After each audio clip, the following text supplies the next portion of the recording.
Hey boys and girls, Miss Lacey here. Welcome to week 2 of September. This month we're talking about friendship. Friendship is using your words and actions to show others that you care. And our memory verse for the month is friend loves at all times. They're there to help when trouble comes. And that's Proverbs 17:17. So I hope you enjoyed today's lesson and I'll see you next time.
Yeah, love one another, that's what we'll do.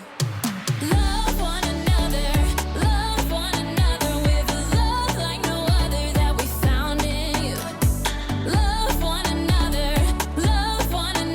yeah, love one another, that's what we'll do.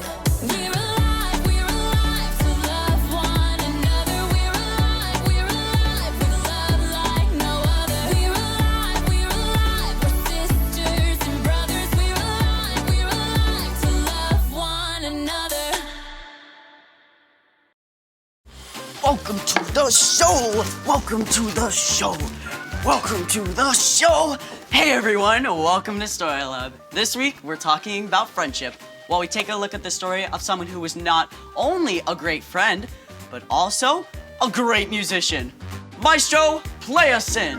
Welcome to the show! Welcome to the show! Welcome to the show! Wow, wow, wow, wow, wow.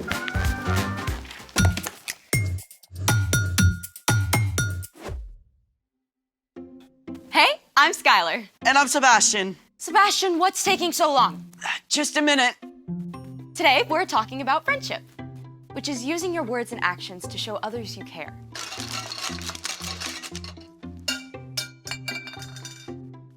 You okay? No worries.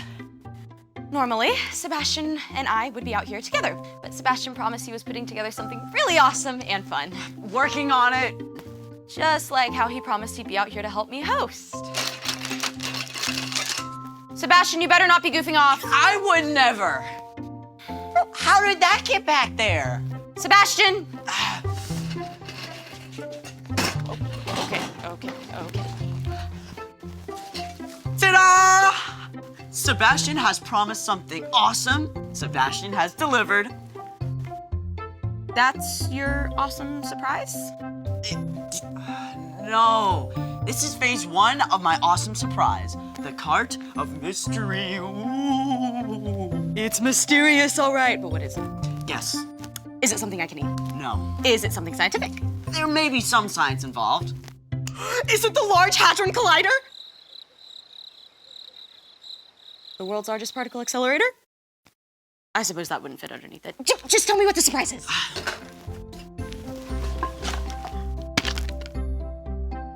That's it?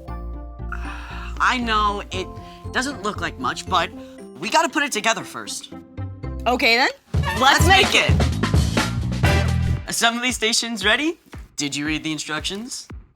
I gotta say, this does look kind of cool. Great, let's get started. First up, supplies. If you're following along at home, you're going to need 2 craft sticks, a wide rubber band, 2 smaller rubber bands, a straw, and a pair of scissors. Step 1, use the scissors to cut 2 pieces of a straw that are about 1.5 inches long. Step 2, stretch the thick rubber band around one of the craft sticks. Step 3, place your second craft stick on top and attach it to the first one with a small rubber band. Make sure it's on the same end as the straw. Secure the second straw with another small rubber band. And there you have it. You are now a proud owner of your very own harmonica. To play, all you have to do is just move the straw up and down to adjust the pitch. Slide the straw to play higher or lower. Moving the straw pieces closer together causes the rubber band to vibrate at a higher frequency, which is what causes a higher note. It kind of sounds like a kazoo. But wait, there's more. Because why not stop at one awesome instrument when you can have your very own buildable band? I mean, we've got everything here. Like, we've got a shaker made from soda bottle with popcorn in it. I mean, we got a box guitar, tin can drum set. Ready to rock? You know it? 1, 2, 1, 2, 3, 4.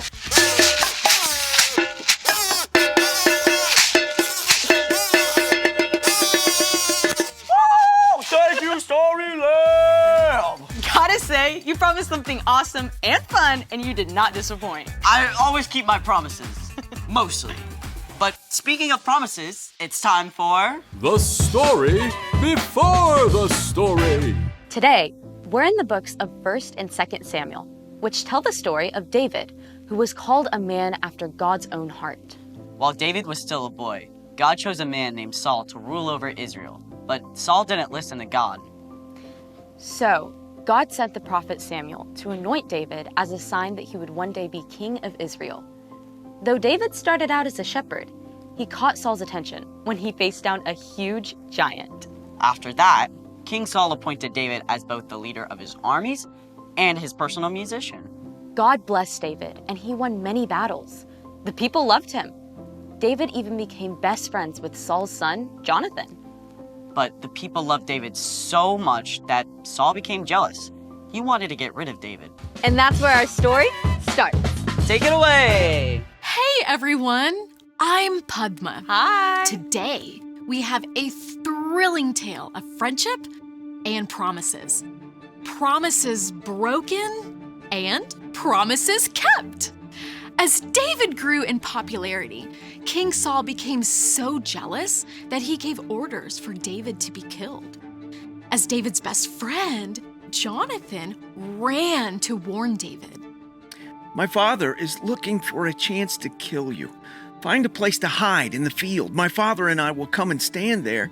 I'll speak to him about you, and then I'll tell you what I find out. Jonathan begged his father not to hurt David. Please, don't do anything to harm David.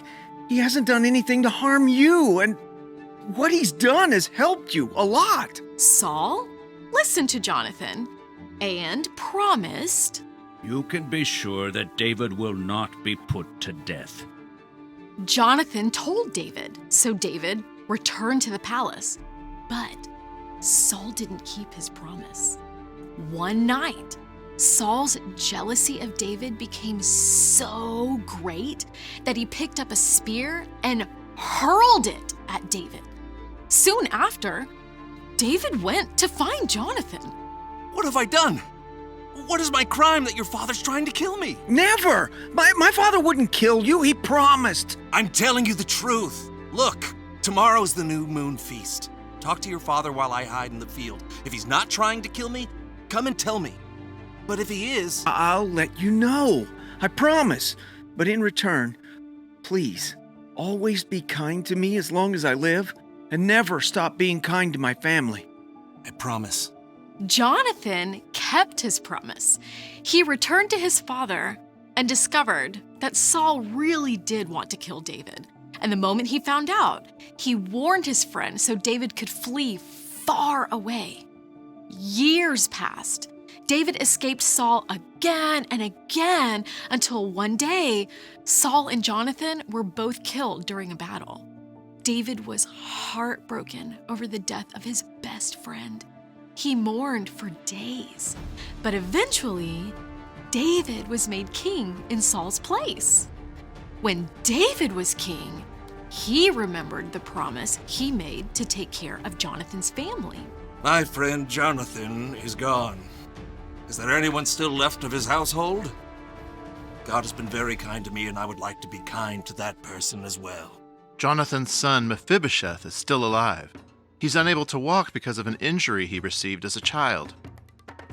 Bring him here, so I can keep my promise to Jonathan and show him the Lord's kindness. David had Mephibosheth brought to the palace and welcomed him with open arms. Who am I that you should pay attention to me? Don't be afraid. You can be sure that I will be kind to you because of your father, Jonathan. I'll give you all the land that belonged to your grandfather, Saul, and I'll always provide whatever you need. Some people looked down on Mephibosheth because he couldn't walk, but David made Mephibosheth a permanent member of his royal household, keeping the promise he made to his friend Jonathan all those years before. The end. Okay, that was pretty epic. I know, right? So, what's our part in the story? Well, to start with, we can remember how God has always kept promises to us.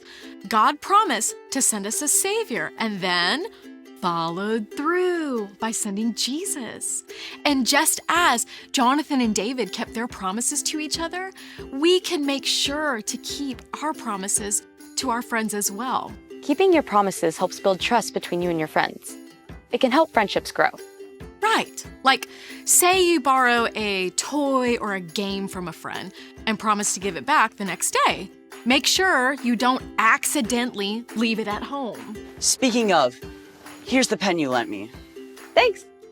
Or say you promise to let your friend pick the next game when you guys play together. Even if you really don't like the game your friend chooses, it's important to keep your promise and give him a turn. I think you've got it. See you next time. Bye. So here's the thing. Friends keep their promises. Can I promise you a musical outro? How about we just sing something instead? Yes! So long, farewell, auf Wiedersehen, good night. We hate to go, But that's our show, all right. And now it's time for us to say goodbye. Thanks for joining us in the Story Lab. See you next time.